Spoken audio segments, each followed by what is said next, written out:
بسم اللہ الرحمن الرحیم۔ بہت سارے لوگ یہ سوال کرتے ہیں کہ عید میلاد النبی منانا کیسا ہے، جائز ہے یا ناجائز ہے، اور عید میلاد النبی کے موقع پر نظر و نیاز کرنا اور دیگیں چڑھانا وغیرہ وغیرہ۔ اس سلسلے میں 2-3 بنیادی باتیں عرض کروں گا۔ ہمارے ہاں چونکہ ماحول ایسا بنا ہوا ہے کہ اس طرح کی ہر بات کو ہم ایک فرقہ واریت کے تناظر میں دیکھتے ہیں۔ اس تناظر میں اس کو دیکھتے ہیں کہ دیوبندی کی بات ہے تو میں نے نہیں سننی، اور بریلوی کی بات ہے تو میں نے نہیں سننی۔ تو اس کی وجہ سے ہمارے ہاں بعض اوقات یہ ہوتا ہے کہ بہت سی چیزیں دھندلی کی دھندلی رہ جاتی ہیں، یعنی حق بات اگر آپ کریں گے تو کوئی سننے کی کوشش ہی نہیں کرے گا، اس لیے کہ بھائی یہ دیوبندی نے کہا ہے میں نے نہیں سننا، یہ بریلوی نے کہا ہے میں نے نہیں سننا۔ تو کسی بھی چیز کو آپ اگر قرآن حدیث کی روشنی میں، اصول کی روشنی میں سمجھیں، اور اس سے بالا تر ہو کر کہ بھائی اگر بات ٹھیک ہے اور ایک بیلنس بات ہے تو آپ اس کو ایکسیپٹ کر لیں۔ اس حوالے سے ایک تو ہے رسول اللہ صلی اللہ علیہ وسلم کی سیرت بیان کرنا۔ تو ہم سب جانتے ہیں کہ صحابہ حضور کی سیرت بیان کیا کرتے تھے، صحابہ نے حدیثیں بیان کی ہیں، ہمارے پاس جو سیرت پہنچی ہے صحابہ سے پہنچی ہے کہ آپ وضو کیسے کرتے تھے، آپ جناب نماز کیسے پڑھتے تھے وغیرہ وغیرہ۔ ساری سیرت ہمارے پاس صحابہ کرام سے پہنچی، تو صحابہ کرام کی زندگی کا معمول تھا سیرت بیان کرتے تھے۔ تو ربیع الاول میں سیرت کو بیان کرنا یہ تو ایسا موضوع ہے کہ جو ربیع الاول کے ساتھ خاص نہیں ہے، یہ تو ساری زندگی سیرت آدمی بیان کرتا رہے، اس سے بڑی کوئی سعادت نہیں ہے۔ انسان اپنی زندگی وقف کر دے کہ میں نے ساری زندگی لوگوں کو سیرت پڑھانی ہے بس، اور لوگوں کو سیرت سکھانی ہے اور لوگوں کو سیرت پر لے کر آنا ہے، اس سے بڑی کیا سعادت ہوگی۔ ایک تو یہ ہے کہ ہم اس طرف آئیں، دوسری چیز یہ ہے کہ ہم صرف ظاہری کچھ چیزوں میں اپنے آپ کو منحصر کر لیں اور جو اصل ہے اس سے ہم دور ہو جائیں۔ مثال کے طور پر 12 ربیع الاول کو عید میلاد النبی منائی جاتی ہے۔ اس حوالے سے پہلی بات تو یہ سمجھیں کہ عید کا جو لفظ ہے نا، یہ ایک شریعت کی ٹرمینالوجی ہے، یہ شریعت کی ایک اصطلاح ہے۔ تو اس کو آپ اسی جگہ اور اسی مقصد کے لیے استعمال کر سکتے ہیں جس مقصد کے لیے قرآن حدیث میں یہ استعمال ہوئی ہے۔ مثال کے طور پر عید الفطر، عید الاضحیٰ کو حدیث میں عید قرار دیا گیا ہے۔ جمعے کے دن کے بارے میں حضور نے فرمایا ہے کہ جمعے کا دن بھی سید الایام ہے اور یہ باقی دنوں کے مقابلے میں ایک عید کی حیثیت رکھتا ہے۔ اس کے علاوہ کسی اور دن کے لیے ہمیں قرآن حدیث میں عید کا لفظ نہیں ملتا، اور ظاہر ہے کہ عید کے اپنے کچھ احکام ہیں، عید الفطر کے اپنے احکام ہیں، عید الاضحیٰ کے اپنے احکام ہیں کہ عید الاضحیٰ میں آپ نے قربانی کرنی ہے اور عید الفطر میں آپ نے عید کی نماز پڑھنی ہے وغیرہ وغیرہ جو بھی احکام ہیں۔ ظاہر ہے کہ عید میلاد النبی کی تو ایسی کوئی نماز نہیں ہے، اور چند سالوں پہلے تو یہ بھی سننے کو ملا کہ بعض جگہوں پر لوگوں نے عید میلاد النبی کی نماز بھی شروع کر دی۔ اب پہلی بات تو یہ ہے کہ شریعت کی جو ٹرمینالوجی ہے اس کو کسی اور چیز کے لیے استعمال کرنا ٹھیک نہیں۔ مثال کے طور پر صلاۃ ہے، نماز ہے، نماز ایک شریعت کی ٹرمینالوجی صلاۃ ہے۔ اب صلاۃ آپ کسی اور کام کے لیے استعمال کریں جس کے لیے شریعت اس کو استعمال نہیں کرتی، اور تو اس کو آپ وہاں پر استعمال یعنی شریعت کے پوائنٹ آف ویو سے نہیں کر سکتے۔ ایک تو یہ کہ لغوی اعتبار سے آپ اس کو استعمال کریں نا، تو لغوی اعتبار سے جب آپ اس کو استعمال کریں گے پھر وہ شریعت کے پوائنٹ آف ویو سے نکل جائے گا۔ حضرت شیخ الاسلام مفتی محمد تقی عثمانی صاحب دامت برکاتہ نے اس پر پہلے بات بھی ارشاد فرمائی تھی کہ بہت سارے لوگ پوچھتے ہیں کہ بھائی 14 اگست آپ مناتے ہیں تو عید میلاد النبی کیوں نہیں مناتے؟ اگر 14 اگست منانا جائز ہے تو عید میلاد النبی منانا کیوں جائز نہیں ہے؟ تو حضرت نے فرمایا تھا کہ 14 اگست کو ہم شریعت کے کسی حکم کے طور پہ نہیں مناتے کہ شریعت کا حکم ہے ہم 14 اگست منائیں گے تو ہمیں ثواب ملے گا، وہ ہم ایک قومی دن کے طور پر، ایک قومی تہوار کے طور پر مناتے ہیں، ایک کلچر کے طور پر مناتے ہیں، شریعت کا حصہ سمجھ کے نہیں مناتے۔ اس سینس میں کہ اگر کوئی 14 اگست منائے گا تو اس کو ثواب ملے گا، اور کوئی 14 اگست نہیں منائے گا تو اس کو ثواب نہیں ملے گا، وہ گناہ ملے گا اس کو، یا وہ جناب گستاخ ہو جائے گا وغیرہ وغیرہ، کچھ بھی آپ اس کو کہہ دیں۔ پہلی بات تو یہ۔ دوسری بات یہ ہے کہ رسول اللہ صلی اللہ علیہ وسلم کا یہ جو میلاد منایا جاتا ہے یہ صحابہ کرام سے بھی ثابت نہیں، تابعین سے بھی ثابت نہیں، خیر القرون کا جو بھی زمانہ ہے اس خیر القرون کے زمانے میں ہمیں کہیں اس کا ثبوت نہیں ملتا۔ اور ظاہر ہے کہ یہ نہیں کہا جا سکتا کہ صحابہ کو معاذ اللہ رسول سے محبت نہیں تھی۔ رسول اللہ صلی اللہ علیہ وسلم کے اصل عاشق تو صحابہ کرام رضوان اللہ علیہم اجمعین ہیں، تو رسول اللہ صلی اللہ علیہ وسلم کے اصل عاشق وہ ہیں، اور آج تک رسول اللہ صلی اللہ علیہ وسلم کی تاریخ ولادت وہ مختلف فی ہے، اس میں اختلاف ہے۔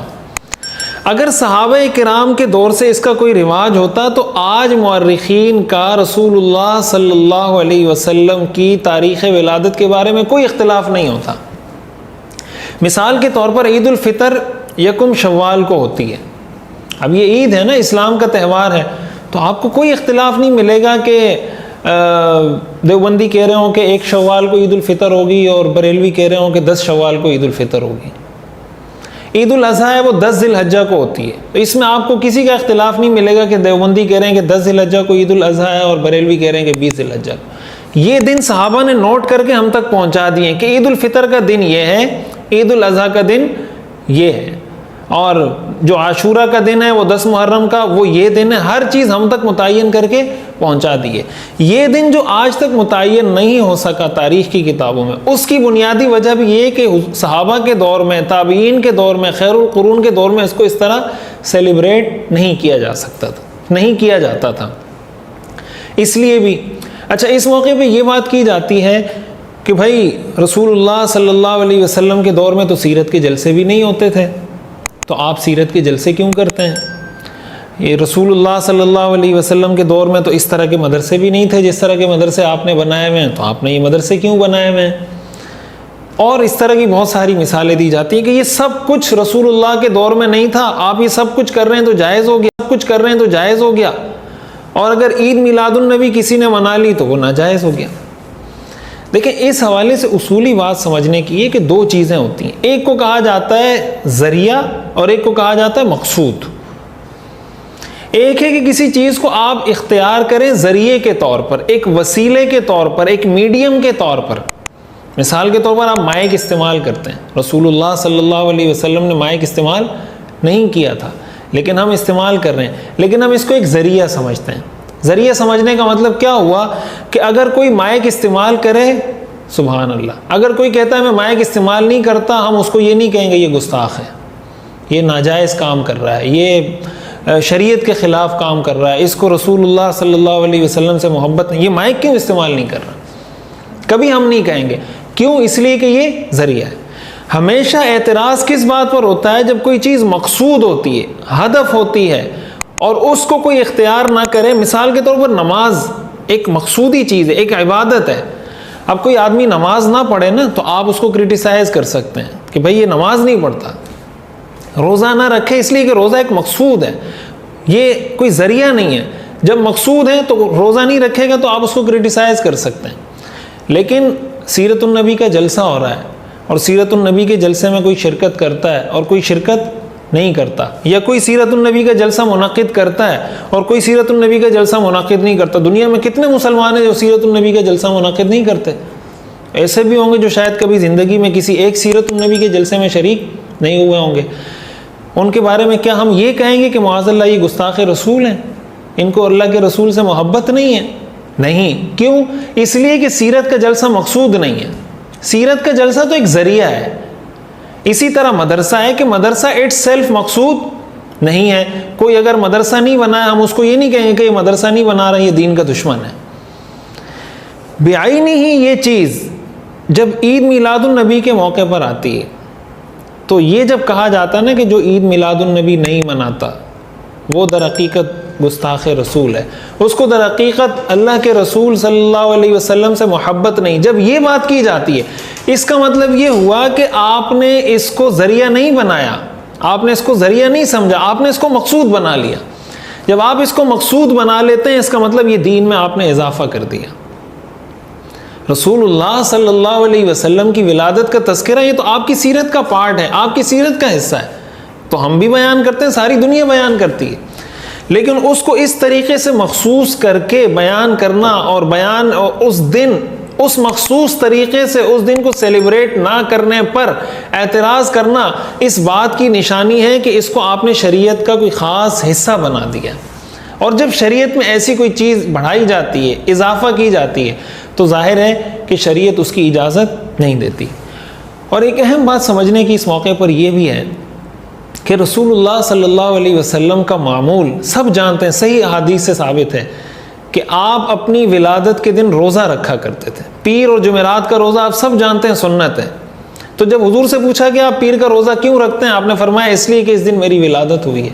اس کا مطلب کیا ہوا کہ رسول اللہ صلی اللہ علیہ وسلم کی ولادت کے دن مسنون عمل یہ کہ روزہ رکھا جائے، اور ہمارے ہاں تو نظر و نیاز چل رہی ہوتی ہے، دیگیں چل رہی ہوتی ہیں، جناب چیزیں بانٹی جا رہی ہوتی ہیں، اور ایک ہلا گلا ہوتا ہے۔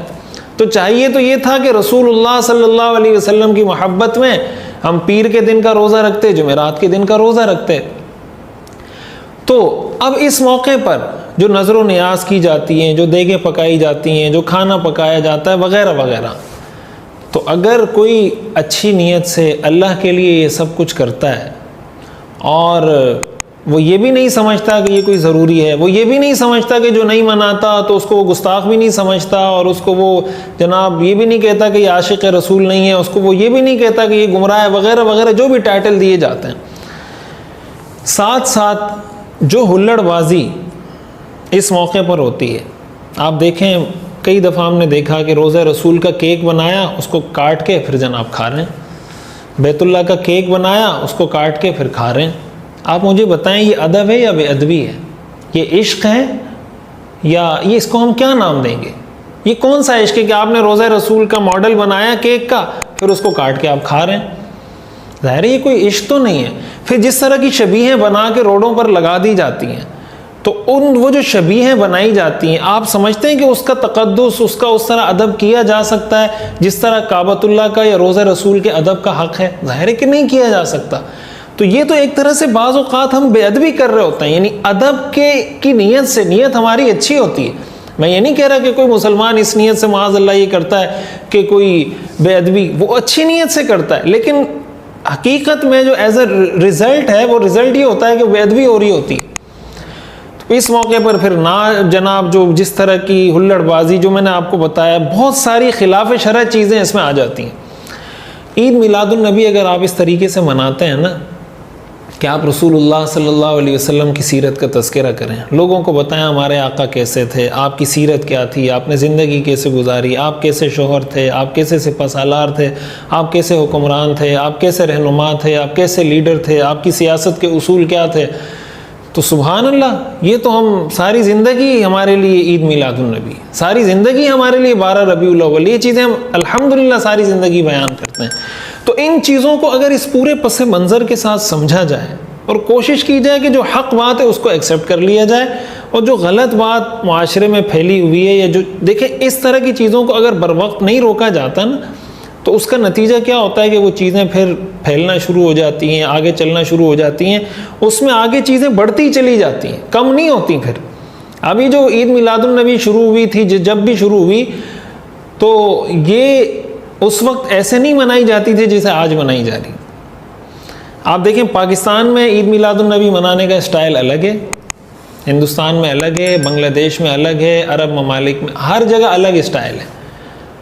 یہ ہے نا مختلف ملکوں میں علماء نے لکھا ہے سنت کی نشانی یہ ہوتی ہے کہ اس میں آپ کو ایک یونیفارمٹی ملے گی، ایک یگانگت ملے گی، ایک یکسانیت ملے گی، اور جو بدعت ہوتی ہے اس کی ایک نشانی یہ ہوتی ہے کہ ہر جگہ اس کا انداز، اس کا طریقہ مختلف ہوتا ہے، اور ظاہر ہے کہ وہ کہیں سے ثابت بھی نہیں ہے۔